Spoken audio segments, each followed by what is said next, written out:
D'abord, pour vous dire qu'en venant à ce séminaire, mon objectif était de m'informer sur les projets phares du MAP, mais aussi de mieux vous connaître, de mieux connaître les 5 équipes de cette UMR. Et ça nécessitait le présentiel. Voilà, j'ai été très intéressée par vos présentations, très impressionnée toujours par tout ce savoir, toutes les questions que vous arrivez à résoudre et ces outils numériques que vous créez, vous mettez en œuvre. Je voulais donc vous remercier tous pour ces présentations, votre accueil et puis nos échanges. Alors, Livio m'avait demandé de faire un mot de conclusion. Je ne pense pas du tout que ce soit un mot de conclusion. Je pense que c'est plutôt un message à vous transmettre basé finalement sur le programme de la journée. Donc, et j'arriverai pas à intervenir, à revenir sur l'ensemble de vos présentations. Mais je voulais donc vous transmettre un message qui fait sens pour moi et sur le lien finalement qui unit la recherche et l'enseignement. Peut-être dans une vision un petit peu inversée et complémentaire du fameux discours qui dit toujours que on explique que l'enseignement doit se nourrir de la recherche et que la recherche permet de renouveler l'enseignement et donc de l'adapter aux problématiques contemporaines. Ça, on connaît très très bien ce discours, on est tous d'accord, mais peut-être que l'inverse est aussi utile à mettre en place, c'est-à-dire finalement un enseignement ou une recherche qui a besoin d'un enseignement. Alors, si on revient sur le programme, eh bien, en fait, le projet, je crois, phare, des projets phares, c'est quand même le projet de Notre-Dame, parce que l'endommagement par le feu, par l'eau, eh bien, cet endommagement global et structurel a suscité un chantier tout à fait hors norme et a offert une opportunité magistrale pour mettre en œuvre quelque chose qui était travaillé au MAP depuis quelques années et qui est cette coordination spatialisée des données scientifiques et techniques. Et les résultats, on le sait déjà, il y aura une très forte lisibilité de ces résultats à l'échelle internationale et donc une méthode qui pourra faire modèle. Mais dans ce chantier scientifique monumental, il me semble qu'il y a un facteur facilitateur. C'est le fait qu'il y a une gouvernance très forte et le fait que les acteurs, les scientifiques sont connus. Il y en a 175, donc c'est un cercle très cerné et on va dire c'est du in-house. Et cela va faciliter, il me semble, l'incrémentation du système et puis garantir finalement sa pérennité parce que la gestion, elle sera toujours in-house par les services du ministère de la Culture. En ce qui concerne Espadon, programme auquel je suis associée, j'en suis très contente, eh bien l'objectif est de trouver finalement la forme, la méthode pour une déclinaison du système d'information coordonné et localisé à tout objet patrimonial. C'est donc cet objet patrimonial enrichi. Et dans cet ensemble, d'abord je vais plutôt parler du domaine que je connais le mieux, c'est celui des monuments historiques. Il y a 2 difficultés qui me semblent de taille et qui concernent l'application donc à ce corpus monument historique, 46 000 monuments à peu près. D'abord, les interventions sur les monuments historiques sont la plupart du temps des interventions ponctuelles et partielles. Donc ça veut dire que ce ne seront que des touches successives qui vont permettre de fabriquer cet objet enrichi. On y arrivera au fur et à mesure des travaux et de leur rapport scientifique. Donc, l'idée d'avoir un système exhaustif, c'est pas l'objectif. Ou alors, la complétude, il faut la voir comme un horizon, un objectif à l'infini. Voilà, donc ça, c'est, il me semble, une première question. Alors qu'à Notre-Dame, vous êtes sur l'ensemble. Autre difficulté en ce qui concerne le corpus MH, c'est le jeu d'acteurs, parce qu'il est beaucoup moins périmétré, beaucoup moins stable, beaucoup moins permanent. Et cela induit un fort enjeu de passage de relais. Dans la compréhension, alors ça je renvoie sur Sésame, la compréhension de tous ces process très très complexes, dans ces savoir-faire associés au système de données. D'ailleurs, on va dire système de valeurs, ça je renvoie à l'introduction de César, on est dans une culture. Donc ça veut dire que la réussite de votre recherche, eh bien, elle est liée à un fort enjeu de formation. C'est là où je voulais en venir, en fait. Donc, ces objets complexes, fruits d'une recherche d'excellence, parce qu'ils sont des outils non finis, parce qu'ils sont des livrables non figés, parce qu'ils sont des process de co-construction, et qu'ils impliquent, pour leur développement et pour leur pérennité, eh ben, ils impliquent un effort continu de formation des professionnels et des futurs professionnels.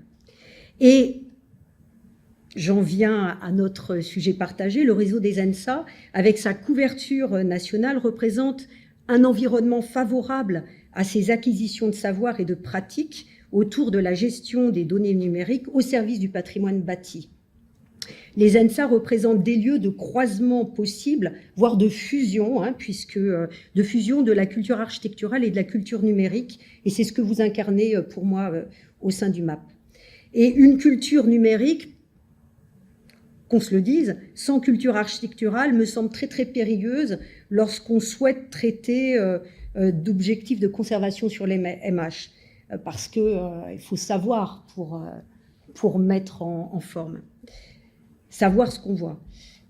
Il y a donc un projet d'enseignement spécifique à développer en parallèle de vos modèles de représentation enrichie. Voilà, ça c'était mon message. Et en partant du particulier, la restauration de Notre-Dame, on va aller vers le général. Alors, je ne pars pas du général pour aller au particulier, mais l'inverse. Et je voudrais en arriver à la situation générale de l'intervention de l'architecte. Alors, on sait que les marchés à venir vont concerner essentiellement la transformation du bâti existant, la transformation des territoires. Et pour répondre, on le sait, aux enjeux de transition écologique. Et ça veut dire que les phases de relevé et les phases de diagnostic vont prendre de plus en plus d'importance dans le processus du projet architectural. Ce sont des phases de production de données. De plus, les enjeux de sobriété, de constructive, les enjeux de performance énergétique, les enjeux de pensée cycle de vie des bâtiments, le nouveau paradigme, eh bien ça oblige à un suivi d'indicateurs, au monitoring. Encore là, une production de données sur les bâtiments. Alors, il y a une question qui est sur la table, c'est quelle sera la gestion optimisée de toutes ces productions de données.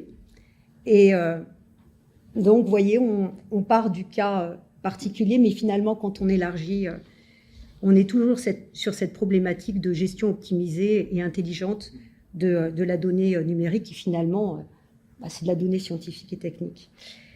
Alors, pour toutes ces raisons, il me semble aujourd'hui qu'une telle recherche portée par le MAP, avec de tels objectifs de gestion de données, impliquant des communautés très très larges, doit s'accompagner aussi d'objectifs forts de formation, notamment à la destination des futurs architectes, qui peuvent intégrer une culture architecturale et une culture numérique au service de la transformation de l'existant, qui nous concerne tous, et également d'une gestion sobre et de la conservation du patrimoine monumental. Alors, voilà, c'était le message. Et à nouveau, on voit que toutes ces évolutions culturelles, on observe que le corpus MH nous sert de laboratoire au ministère de la Culture. Je voulais aussi le souligner, et c'est certainement rendu possible par la chaîne des services et la chaîne des métiers qui se trouve au sein de la Direction générale des patrimoines et de l'architecture du ministère de la Culture. Voilà, je voulais souligner ce rôle de laboratoire social aussi que portent les monuments historiques. Eh bien, j'en ai terminé. Je vous souhaite de très très bons échanges et merci.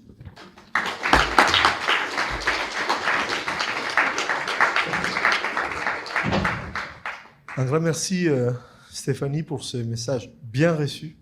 Je pense de la part, non pas seulement de la part des présents, mais qui fait écho à certaines idées qui commencent à graviter dans nos têtes.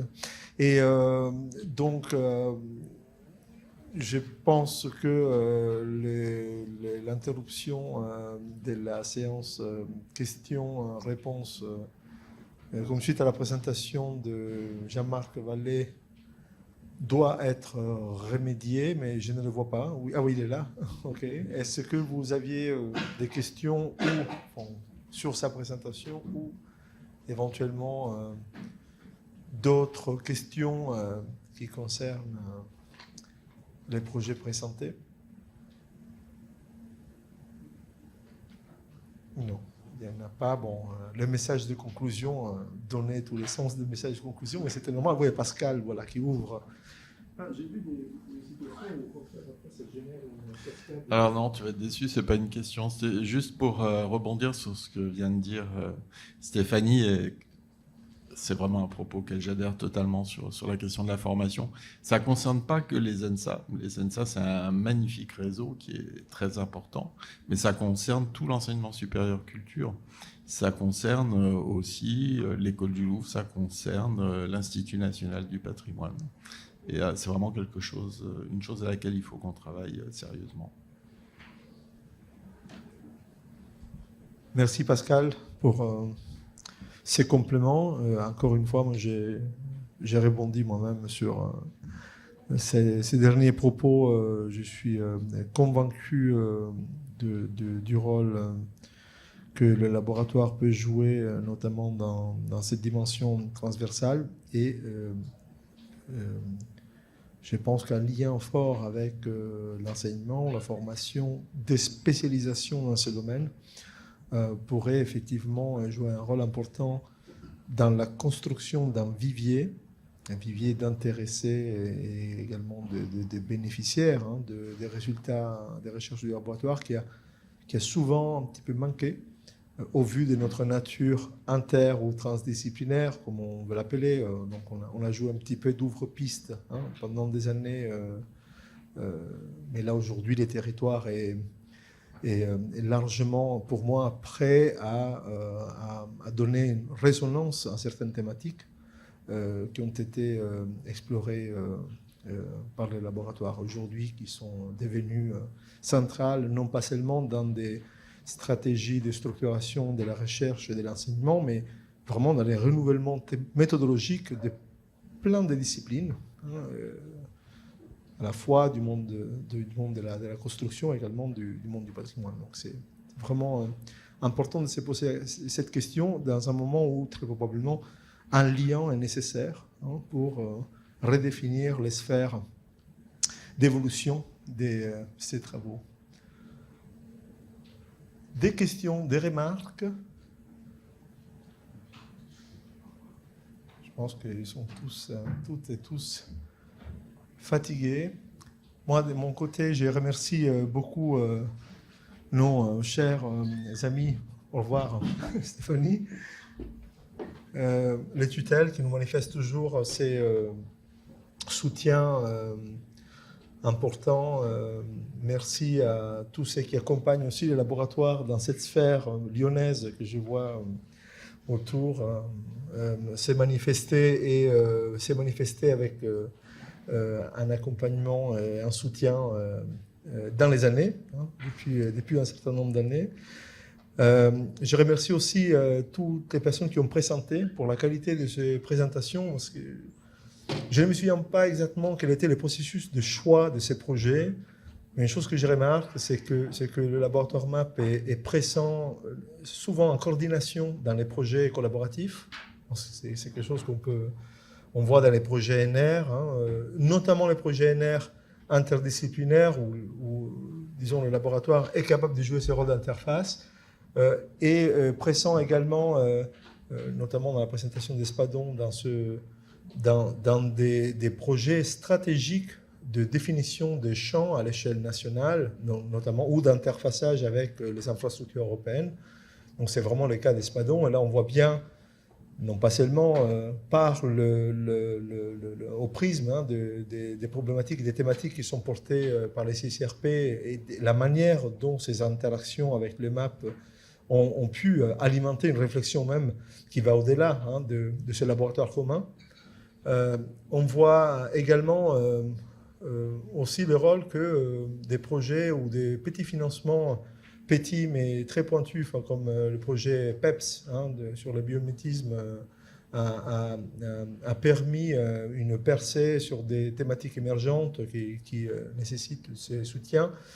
Et donc, sur ce, je pense que nous pouvons tous aller dîner, voilà, satisfaits de la journée. Merci beaucoup.